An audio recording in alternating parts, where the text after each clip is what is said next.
Subtle skills, big results. Welcome to the Ninja Selling Podcast. Hey everyone, it's your good friend Eric Thompson. This is the Ninja Selling Podcast. Thank you so much for listening. We are so grateful that you are here. I'm also grateful for my guest. You guys, it's my pleasure to introduce you to Meaghan Austin. She is a ninja, and you're going to hear all about her, all about her business. You're going to get takeaways. Meaghan, welcome to the podcast.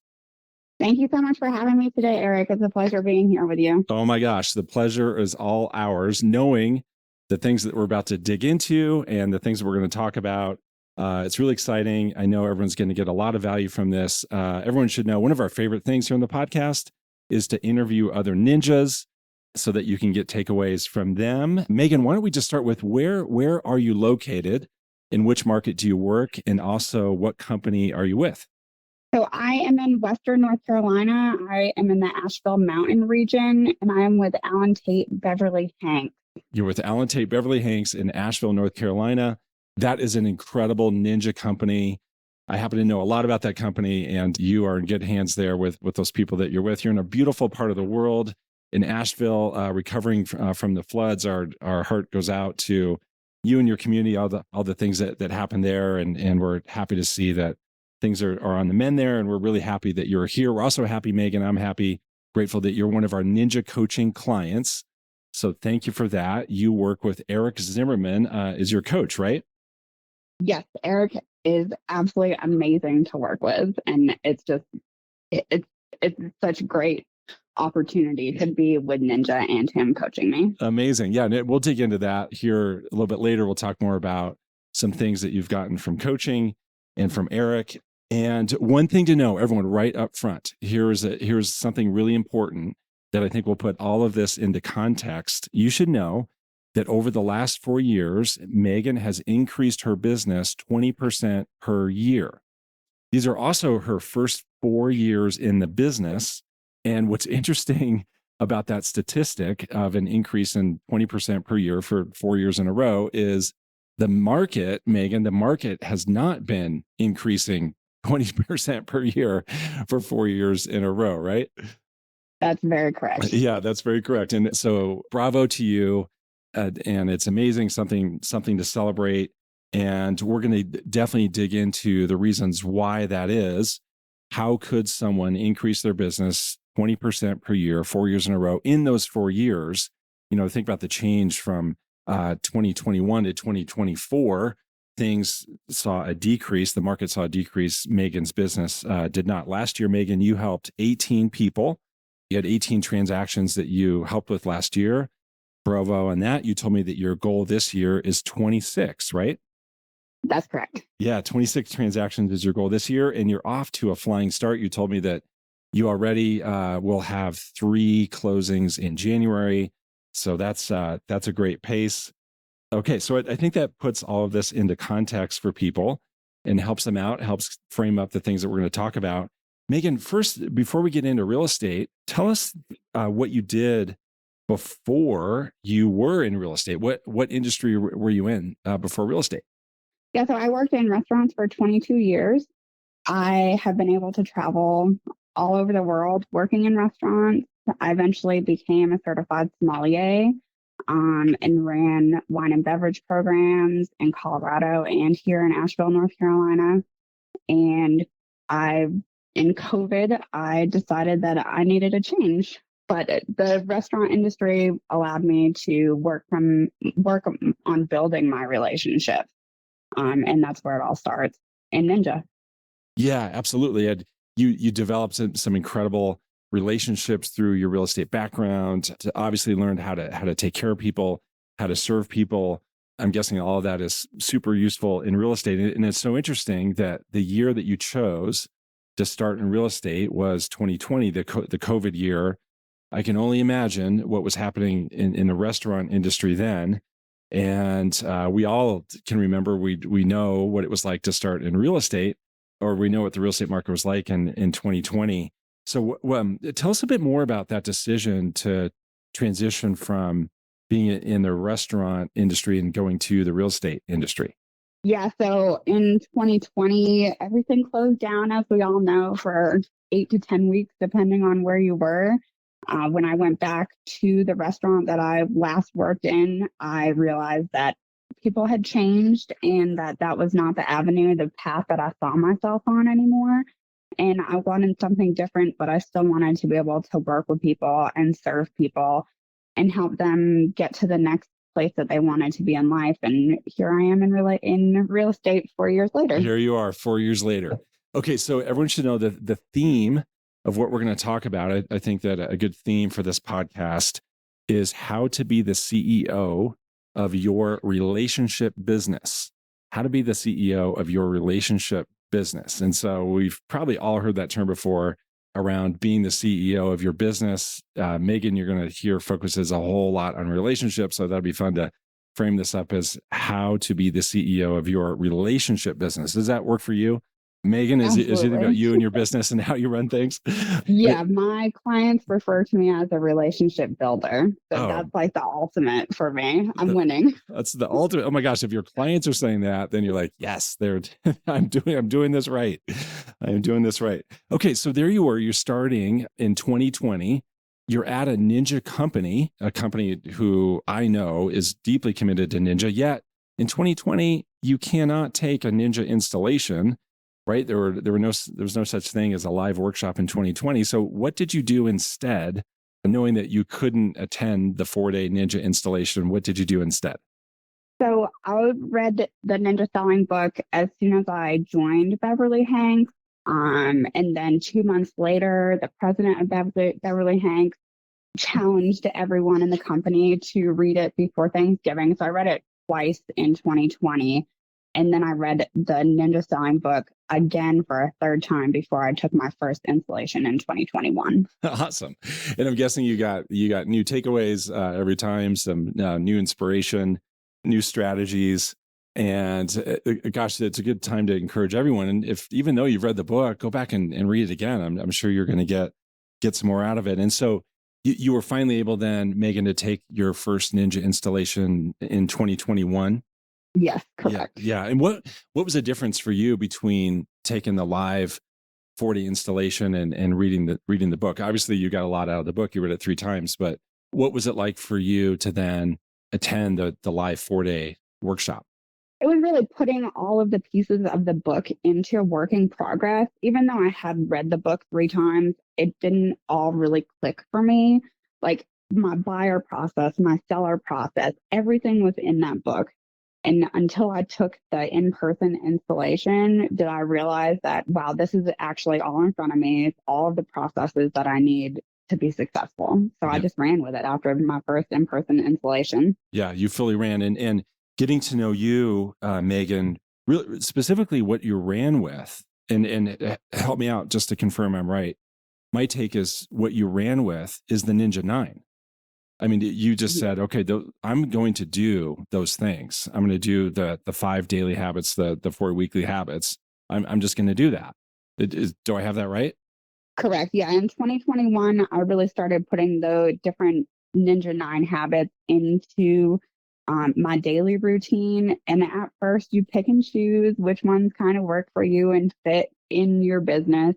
And then you see that growth, and then you keep doing more. And now at this point, in 2025, I do them all very religiously every single week. Yeah, I was going to ask you a very leading question. So think of a month, and any month of the year, 4 weeks in that month. Of those 4 weeks, Meaghan, how many of those weeks are you committing to the Ninja 9 and executing the Ninja 9? Every single week. And if I have a vacation week planned, then I double up and on a previous week in that month to make sure that I am actually hitting everything. Got it. Okay, so we'll get into that more here in a minute on what it means to double up. So, all right, Meaghan, let's think now about a year, 52 weeks in a year.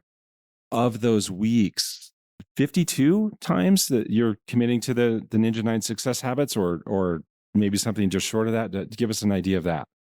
I would say 48 to 50 of those weeks, I am committing my Ninja 9.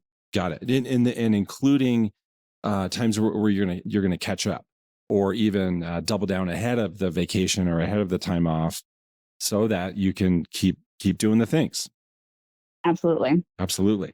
Okay, so going back to how we started, Meaghan has a business that's increased by 20% per year 4 years in a row. The market has not been increasing by 20% per year 4 years in a row. How do you do that? The way you do that is the Ninja 9, and just committing to that. So you have a system, Meaghan, you have a process on how these 9 success habits get done. And this will also give us a chance to tell people what the 9 success habits are, just in case they're forgetting or they forgetting the order. We're going to help you out with that. But walk us through how you approach the daily habits and when those happen. How do you do that? Can you walk us through how you get those the daily habits done? Yeah, so my morning, I start my office time at 8 a.m. My goal is to have all my office work done by noon so then I can work out in my business afternoon. It's taken me rearranging my schedule to really figure out what works best for me over time. So 8 a.m., I am sitting down at my desk. I start my day with my Ninja note cards to people in my sphere and in my life. And then from there, I go on to making calls and prepping my real estate reviews for the week and making sure my calendar is nice and clear for the week to make sure that I have my goals in place. Okay, fantastic. So that sounds like your Monday routine. So at your office, 8 o'clock. What we know is that part of the Ninja 9 are focusing on your gratitudes, on your affirmations. What are you doing that at home, or do you do that when you sit down there at your desk? Yeah, so I mostly work from home in the morning, and I start with my daily gratitude before I try and leave my bed in the morning, and just showing up and staying on agenda. And then, of course, that's followed by my note cards once I sit down at my desk. Okay, got it. Gotcha. So before your feet hit the ground, like we like to say, you're focused on gratitude. You do that very first thing, then you do affirmations, and then you're rolling into your office. Yes. Yeah, great. Okay, so you have an approach, Meaghan. You have a mindset that you're going to work on your business in the morning, and then work in your business in the afternoon. So say again, by what time do you want to get the on the business items done? I want to get all that done before 12 o'clock, preferably before 11 if I can get all of my calls done. Because then after 12, I can have my lunch appointments, I can do my showings, I can make other appointments. And then being away from my desk from that time, it actually allows me to end my day between 4 and 5 o'clock, which is the ultimate goal. Got it. Because you're someone, you really enjoy your free time. You have a great relationship with your husband. You're committed to time with him. And so free time is a huge deal to you, right? Oh, absolutely. And without that time available in the evenings, I would just keep working, but that doesn't allow time for relationship building. Yes, exactly. Which we've already heard is so important to you. And so I think this is something to highlight for everyone listening. Sometimes we hear about someone, or we hear someone directly like Meaghan, who is really committed in her schedule, in her routine. She has a system for doing this. And sometimes we think, gosh, I don't know if I could do that. I don't think I'm that person. I'm really not that disciplined. That sounds like a different kind of person than me. Well, here's the deal. Meaghan, I don't know if you would go all the way to say you're a free spirit, Meaghan. You tell me if that's true, but you love your freedom, and you love adventure. You love travel. So it's not that you are necessarily like a highly disciplined, like super regimented person. It's the fact that you have built in these systems and routine, this schedule, these habits that you do. Really, it's you doing those allows for more freedom. Tell me more about that, Correct. Meaghan. Tell me if I'm onto something here. Yeah, you hit it exactly right on the head there. I like to have my freedom, but I will also like to add that this routine did not happen overnight. it took me the last 3.5 years to figure out what actually works for me and to figure out the schedule that will make me the best that I can be. And this is what I have figured out that works for me is to just keep all my appointments in the afternoon and get all my paperwork done before noon. Got it. And so were you initially even kind of resistant to the thought of committing to these 9 success habits on a weekly basis? Yeah, why do you have to do them every week? Why can't you do them once a month? Right. It's right. That should be easier, right? Yeah. Yeah. Well, it turns out the system works when you work the system. Is what you've discovered. Yeah. Okay. So related to this, earlier you mentioned that you initially, when it comes to these 9 success habits, you were building them in one at a time, or maybe a couple at a time. It's not that you were able to start executing all 9 all at once every single week. It took a little time to build to that. And so what were the things that you were finding that you could build in first, and kind of walk us through the progression of that? The easiest parts to build into my schedule were definitely everything related to mindset. So gratitudes and affirmations, waking up on time, showing up on time, staying on my agenda. That is all mindset. Even writing my 2 personal notes every single day, that is a mindset. Maybe you want to do it, maybe you don't. But if you can start your day with positive thinking, then why not build off of that? So that's definitely where I started. And then I slowly started building in real estate reviews. I don't understand why it always feels so much harder than it is to actually do them. But that is something that once I added it to my business, I have seen my business change from my real estate reviews. Yeah, we're going to dig more into that here in a minute, and hear specifically on how you do that. But that makes sense. And that's how a lot of people start. They start with the mindset pieces, gratitudes, affirmations. Then you got to show up and stay on your agenda. Get to writing the notes, and then away you go through the rest of the Ninja 9. Tell us, Meaghan, how do you build out your week? How do you plan your week? What is that process for a personality who enjoys freedom and free time and isn't necessarily like highly regimented? How do you get yourself systemized and get your routine dialed in for the new week? I am all about the use of my Google Calendar. And if I did not have it, then I don't know where I would be without it. But I build my week based on my calendar. I don't add anything for meetings until afternoon. And just having everything set in my calendar with the important pieces, like Monday morning, the first thing that I do, my Monday morning report for the week. And then I build from there. But putting them in and time blocking is definitely the most important thing to build my week. Allowing time to actually do the whole activity and not just part of it, and disconnecting from other things to be able to focus on what is in front of me, because we all know there's so many distractions today.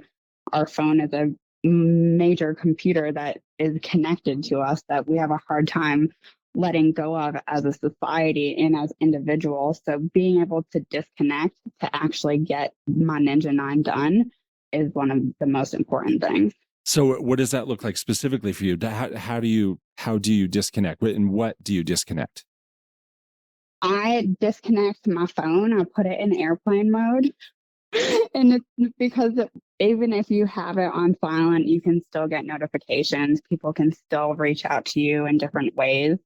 So if I just fully disconnect, put it in airplane mode, then it actually keeps me more focused without the interruptions. Got it. Okay, so when you were talking about your routine and your process for setting up your routine, 3 big things jumped out at me. Number 1, you disconnect. And what that looks like specifically is you put your phone in airplane mode. Number 2, you build in enough time to do the whole project, all of the work, not just part of it. That's a big piece. I think sometimes I see people misstep and they get optimistic or they underestimate how long something will actually take, and they don't block enough time in their calendar. They're not realistic with that. So you're realistic. And then you also said that you don't schedule things before noon. And what's scheduled before noon is you working on your business and you being able to attract new clients and generate business. So you don't schedule meetings before noon. And I'm sure there's some exceptions, your company sales meeting and probably some other things. But is that a habit? Is that a routine? Is that kind of a rule for you to not let other kind of meetings show up in your calendar before noon? Yes, there are only 2 meetings, maybe a couple more than that every month that actually happen before noon. My team meeting, my company weekly sales meeting, my coaching meeting, and then I have an affordable housing committee that I'm on. So those are the only things that are on my calendar before noon that I have to be somewhere for. But I make sure to time block around those meetings to make sure that I am still getting everything done that I need to before 12 o'clock every day. Got it. And again, guys, the path to freedom, the path to flexibility is to be systemized in how you build your calendar. So just being a little bit systemized, you don't have to be like military kind of level of discipline. Somewhat systemized creates for all kinds of freedom, because I can only imagine, Meaghan, your afternoons are terrific, right? I mean, so much open time in your calendar in the afternoon. I'm sure lots of client meetings at the level of production you have. You're meeting with clients, but I'm guessing too, you're doing a lot of things that are fun. Yes, and that's part of it too. Even if I want to do something fun, it's making sure the business is there first, because I'm my own CEO of my business, and no one else is going to do it for me. The money is not just going to come unless I find ways to produce it. Got it. So you reward yourself with the fun by doing the things that you know will generate the business. I love how you approach that. You mentioned, Meaghan, that part of your before noon and sometimes before 11 routine, part of your habit is to do your interviews. So one of the Ninja 9 success habits, of course, is to have 50 live interviews during the week. And so I want to dig into that piece first, and then we'll get to real estate reviews. But let's talk about the 50 live interviews. So how do you approach that? Is there a set number per day that you like to have, or is there 1 or 2 days of the week where the majority of those happen? How do you approach completing the 50 during a week? So my goal is to hit 10 calls per day or 10 conversations per day to get me to my 50 live interviews by the end of Friday. But I am not perfect in many ways. And so if I do not have them all done, I do schedule an hour of power on Fridays to be able to round off those conversations. People do call me a ninja, because it's not just about having the conversations, but it's also recording those conversations. So I use my Ninja scorecard tracker to record those conversations. And then I'm inputting information into my database each week as well to make sure that I'm getting the important things noted and that I can keep up with that. Okay. So you are forwarding and recording. And we'll talk a little bit more about the recording here in a moment, because that's a big deal. And that relates to success habit number 9. But the way you approach the 50 a week is you have a goal of 10 a day. And then you also set up what I'm hearing is kind of like a backup plan, a contingency plan, where on Fridays, you keep an hour set aside to catch up, just in case you have not been able to do 10 a day. You have that hour set on Friday where you have that hour to get you to the 50 if you need to. Is that right? Yes, that's correct. Got it. So you're counting interactions that just happen organically, bump into someone at the coffee shop, the grocery store, and you have a forward conversation, and then you're making intentional reach outs to people to have intentional forward conversations. I want to ask you a little bit more about that, because sometimes we come across people brand new to Ninja, taking their first installation, and they hear about 50 live interviews, and that can sound like a lot to them. And they say, God, how could I ever get that done? I don't know enough people. I can't see having that many. What would I say? all the versions of yeah, but and I'm not sure, and all those. So how have you solved that? How have you solved that for you? What do you like to make the reason for the call to be about? How do you do 10 a day? Basically, is what I like to ask, because I know that's on the mind of a lot of people listening.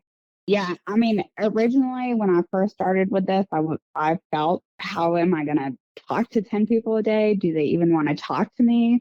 One of the things that I learned in the Ninja installation is that if you are worried about what people are going to say back, or if they're not going to answer the phone when you call, you're more worried about yourself than about the other person. So once I could take myself out of the picture, people want to talk to me. People want to know what's going on. And I feel like my relationships have always been very organic. So it makes it really easy to just reach out and say, hey, how's it going? Like, what is new? Especially as January, it's after the new year, there's so many different things. What do you do during the holidays? What's your new resolution? There's so many ways to connect, but not making it about myself, making it about the other person was something that got me over that fear, my own fear. Got it. So yeah, the simple solution is you just make it about them. Absolutely. It makes it easier. Makes it easier. How ninja of you. But that is a solution. That is the ninja solution. We make it about them. And if we're all caught up and gosh, I don't know, and who would I call and what would I say? We're making it about us. But if we can really just make it about them, and then it makes the 50, the 10 a day a lot easier, right? Absolutely. And sometimes it's really hard to kind of figure out who you want to call. If I haven't hit my 50, I go back to my hot and warm list immediately, because those are the people that need the most attention in my world. Absolutely. Absolutely. So you forward and record, which means you're writing down notes from the call, right, or the interaction, writing down notes, writing down takeaways. What do you write down? Give us an idea of the things that you record. Changes, life events, just what do they have going on in their world right now? I have a friend that is supposed to come to cookbook club tomorrow, and she's sick. So just every little thing, like if they have COVID or what's going on with their parents, just a little few notes while I'm recording. Got it. What do you then do with the things that you record, with your takeaways, with the ahas, the things that you learn? What do you do with that information? Yeah, so I am updating my database every single week. At first, again, I thought it was daunting. Like, oh my God, I have 300 people in my database. How am I going to keep this updated? Just adding a little bit of notes counts as updating. I do something that most people would probably think is crazy. I hand address envelopes for my postcard mailers that I create. And so if I'm addressing those once a month, it gives me a full in-depth look every single month of my database. And every month, there's probably 5 to 10 things that I'm correcting in that database. Got it. So you send out 300 postcards a month? Yes. Yeah, that are hand addressed. Yes. Yes. And so the act of that, looking at the person's name, writing down their name, that's bringing them top of mind.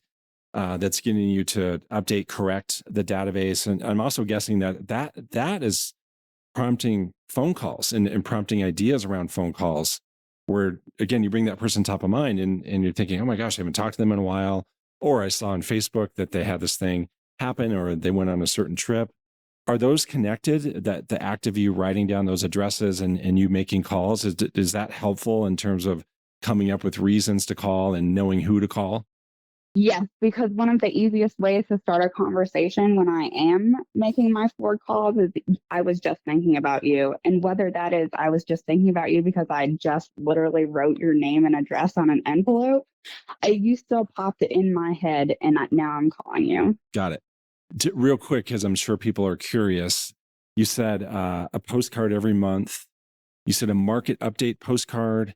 And so just real quick, what are some things that you like to include on that postcard? My postcards are ever evolving. One thing that I have learned from my coach, Eric Zimmerman, is that you can create it once and then use it over and over. So once I had a full year of my marketing postcards created, now in this full second year, I'm able to just go back and update those with new dates. I like to send out different festivals that are going on that I like to attend because I want to attract people to things that I do.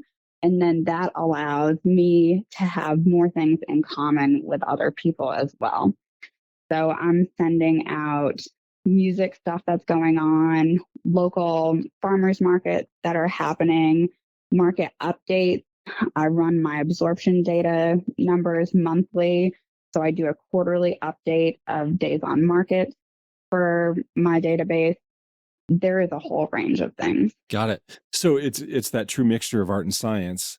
I had said market update postcard, but it's more than that. It's sometimes it's community events, music, farmers market, et cetera. So you mix art and science. Yes. Yeah. Okay. Let's shift now to real estate reviews. One of the Ninja 9 success habits is to complete 2 real estate reviews per week. You do that. You do at least that. One thing I want to ask you about is how do you deliver them? How do you connect with your client? How do you let your client know about the real estate review? And the reason why I ask is that this is a common item that we coach. People seem to need help with this. So okay, so I did the real estate review, but now how do I tell the client I have it, or how do I drop it off, or what am I supposed to say? We get that question a lot. So how do you do it? Yeah, so I have planned my real estate reviews for this year. I've actually planned them out for the whole year. One thing that I found myself previously stuck on, and I feel like I was always wasting time on it, was figuring out who I was going to send them to and how I was going to get them delivered. And for 2025, I have all of my real estate reviews for the year planned out, essentially based on all the ones that I sent out last year. So everyone has a year anniversary coming up. And I contact them a week ahead. I say, hey, I have a real estate review for you. Let's get together. Do you want to do lunch or coffee? And I put it on the calendar a week in advance. They know that it's happening. And then I'll deliver it in person. In person is certainly always my goal. But if I am not able to connect with them for a specific date, then I'll say, hey, I'm going to mail it to you and let's get together and review it later on when you have time. Okay, perfect. I love it. And just to clarify one thing, you said that your clients, they now have an anniversary. What they have is a real estate review anniversary that is not necessarily tied to the date that they closed on their home, right? Correct. Yeah. So everyone that I have closed with since I started real estate, they get their real estate review yearly, the month that they closed in. Everyone else that's in my database is kind of random for their dates. But again, once you start the process, why try and change it? I just have to go in and update it from last year. Yes. Yeah. So you're really, it sounds like with Eric Zimmerman's help, your coach, you're really into, all right, you're going to build this once, you're going to build the system once, you're going to build the template once, and then you're just going to follow it. You're not going to reinvent the wheel every year. You're just going to build a system and then follow the system. Right? Correct. Yeah. Yeah. Yep. And so Ninja this year is doing the 30 real estate review challenge for the month of January, which I am happy to say that I have completed. But I have also set up myself to do 4 real estate reviews every week for the year, which was my goal for 2025 before I knew about the 30 real estate review challenge for January. So with the 30 in January, I have scheduled 210 real estate reviews for the year. Amazing. That's amazing. Okay, I'm sending you a virtual high five right now, right? Can you feel it coming your way on completing those 30? And so if people are curious, people are saying, oh, wait, what is that? That's a challenge that we did for our coaching clients. So in our coaching community, we laid out the challenge at the beginning of January, 30 real estate reviews for the month. We did a whole workshop, a deep dive training on real estate reviews, showed examples. We have examples posted in our coaching community. And so, Meaghan, you took us up on the challenge. Way to go. I know lots and lots of our clients did. You're getting results from that. So we're celebrating that. Way to go. We're not even to the end of January yet. And you hit that. So good. Okay. So I think that's helpful. You reach out to people a week ahead of time, say, hey, I have your annual real estate review. Let's get together. As simple as that. Guys, it can be as simple as that. So I appreciate that very simple approach.